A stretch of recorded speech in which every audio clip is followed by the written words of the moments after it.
सकाळी उठल्याबरोबर घरच्यांनी लावलेलं आहे काम. आता तुम्ही म्हणताल काय काम लावलेलं, तर काम लावलेलं आहे हे पाहू शकता. आता आपल्या घराच्या फाउंडेशनमध्ये आपल्याला दगडे भरायचं काम लावलेलं आहे. इकडून अण्णा भाऊ आम्ही आता तिघंजण दगडे भरतोय. आत्ता भाऊन आम्ही दिवसभर दगडे वगैरे भरून झाल्याच्या नंतर ना हो काहीतरी नियोजन करायचे, पार्टी वगैरे आत्ता भाऊ देईल किंवा मी देईल. चला दगडी भरून घेतो, बघा सगळी संपवतो. भरून झाल्याच्या नंतर ना बघू.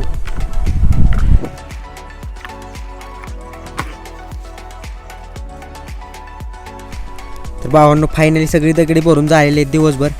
तर आता आम्ही जातो जेवायला. तर चला तर मग हॉटेलवर भेटू. तर भावांनो फायनली आपण हॉटेलमध्ये आलेलो आहे. आपला एक मित्र पण आलेला आहे, कराडवरून आलेला आहे तो भरती देण्यासाठी. त्याला पण जेवण वगैरे चारतो, जेवण वगैरे जाऊन त्याला सोडतो ग्राउंडवर आणि आम्ही जातो घरी. तर आजचा व्लॉग कसा वाटला कमेंटमध्ये नक्की सांगा. व्लॉग आवडला असेल तर लाईक करा. चला तर भेटूया पुढच्या एका भन्नाटाच्या व्लॉगमध्ये.